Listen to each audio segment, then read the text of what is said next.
ನಿವ್ವಳ ಆದಾಯ 2.5 ಲಕ್ಷ ಕೋಟಿ, 10.3 ಟನ್ಗಳಷ್ಟು ಬಂಗಾರ ಠೇವಣಿ, 7,123 ಎಕರೆಯಷ್ಟು ಆಸ್ತಿ, ಪ್ರತಿದಿನ 4 ರಿಂದ 6 ಕೋಟಿ ಆದಾಯ ಮತ್ತು ದಿನಕ್ಕೆ 60,000ದಿಂದ 70,000 ಭಕ್ತರ ಆಗಮನ. ಹೌದು, ನಾವಿವತ್ತು ಹೇಳಲು ಹೊರಟಿರುವುದು ನಮ್ಮ ದೇಶದ ಅತಿ ಶ್ರೀಮಂತ ದೇವಸ್ಥಾನಗಳಲ್ಲಿ ಒಂದಾದ ತಿರುಪತಿ ತಿಮ್ಮಪ್ಪನ ದೇವಸ್ಥಾನದ ಬಗ್ಗೆ. ಈ ತಿರುಪತಿ ತಿಮ್ಮಪ್ಪನ ದೇವಸ್ಥಾನವು ಆಂಧ್ರ ಪ್ರದೇಶದ ಚಿತ್ತೂರು ಜಿಲ್ಲೆಯಲ್ಲಿ ಸ್ಥಿತವಾಗಿದೆ. ತಿಮ್ಮಪ್ಪನ ದೇಗುಲವು ಪವಿತ್ರವಾದ 7 ಪರ್ವತಗಳ ಮೇಲೆ ನಿರ್ಮಿತವಾಗಿದೆ. ಹಾಯ್, ಎಲ್ಲರಿಗೂ ನಮಸ್ಕಾರ. ಇದು ನಿಮ್ಮ ರಾಯನ್ ರಾಗ. ನಮ್ಮ ಯಾತ್ರೆಯು ಬೆಂಗಳೂರಿನಿಂದ ಆರಂಭವಾಗುತ್ತದೆ. ನಾವು ತಿರುಪತಿಗೆ ರೈಲಿನ ಮುಖಾಂತರ ತಲುಪುತ್ತೇವೆ. ಈ ಪ್ರಯಾಣದಲ್ಲಿ ಸುಂದರವಾದ ಪರ್ವತಗಳು, ನದಿಗಳು, ಹಸಿರು ಹೊಳೆಗಳು ಮತ್ತು ದಕ್ಷಿಣ ಭಾರತದ ಸೊಬಗನ್ನು ನೇರವಾಗಿ ಅನುಭವಿಸಬಹುದು. ಸುಮಾರು 5 ಗಂಟೆಗಳ ಕಾಲದಲ್ಲಿ ನಾವು ತಿರುಪತಿಯನ್ನು ಬೆಂಗಳೂರಿನಿಂದ ತಲುಪಬಹುದು. ನಮ್ಮ ತಿರುಪತಿ ಯಾತ್ರೆಗೆ ಸ್ವಾಗತ.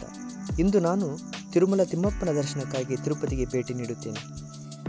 ತಿರುಪತಿ ತಿಮ್ಮಪ್ಪನ ದೇಗುಲವು ಪವಿತ್ರವುಳ್ಳ ಸ್ಥಾನವಾಗಿದ್ದು, ಇಲ್ಲಿ ದರ್ಶನ ಪಡೆಯಲು ಲಕ್ಷಾಂತರ ಭಕ್ತರು ದಿನವೂ ಆಗಮಿಸುತ್ತಾರೆ.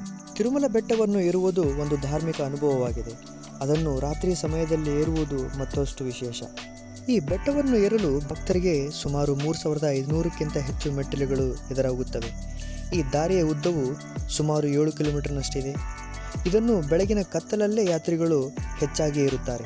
ಬೆಟ್ಟವನ್ನು ಏರುವ ವೇಳೆ ಭಕ್ತರಿಗೆ ಒದಗಿಸಲಾಗಿರುವ ಸೌಲಭ್ಯಗಳು ಉತ್ತಮವಾಗಿವೆ.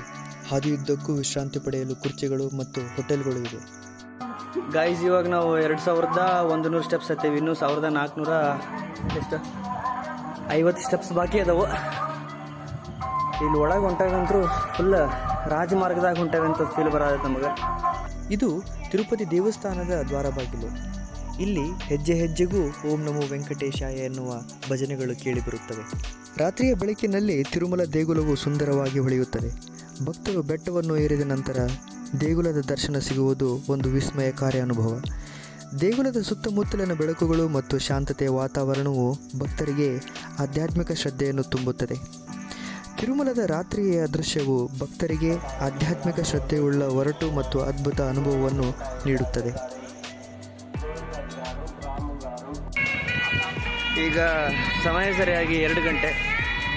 ವರಹಸ್ವಾಮಿ ಟೆಂಪಲ್ ಅಂತೇಳಿ ಇಲ್ಲಿ ಒಂದು ಐತಿ. ತಿಮ್ಮಪ್ಪನ ಟೆಂಪಲ್ ಪಕ್ಕಕ್ಕನ ಅದ. ಫಸ್ಟ್ ಅದನ್ನ ದರ್ಶನ ಪಡೆದು, ಅಂದರೆ ವರಹಸ್ವಾಮಿನ ದರ್ಶನ ಪಡ್ಕೊಂಡು ಆಮೇಲೆ ತಿಮ್ಮಪ್ಪನ ದರ್ಶನ ಪಡಿಬೇಕಂತೇನೋ ಒಂದು ವಾಡಿಕೆ ಐತಿ. ಸೊ ವರಹಸ್ವಾಮಿ ದರ್ಶನಕ್ಕೆ ಹೊಂಟೇವಿ. ಇಲ್ಲಿ ಈ ಕಡೆ ನೋಡ್ಬೋದು.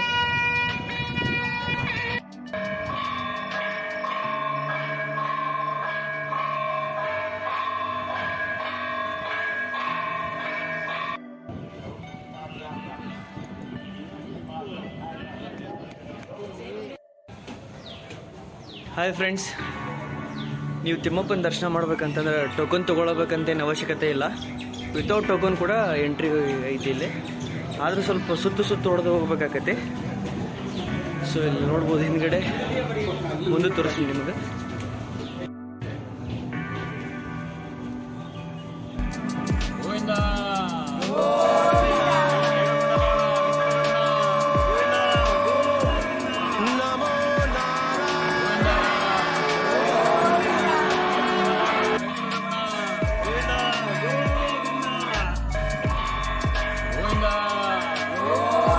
ಎಲ್ಲರೂ ದರ್ಶನ ಪಡೆಯಿರಿ.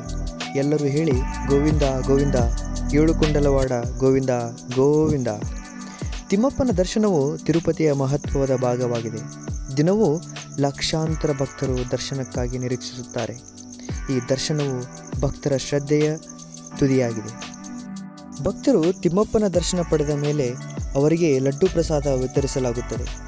ತಿರುಪತಿ ಪ್ರಸಾದವನ್ನು ಒಬ್ಬ ಭಕ್ತನು ಪಡೆಯುವುದು ಅವನ ತೀರ್ಥಯಾತ್ರೆಯ ಪೂರ್ಣತೆಯನ್ನು ಸೂಚಿಸುತ್ತದೆ.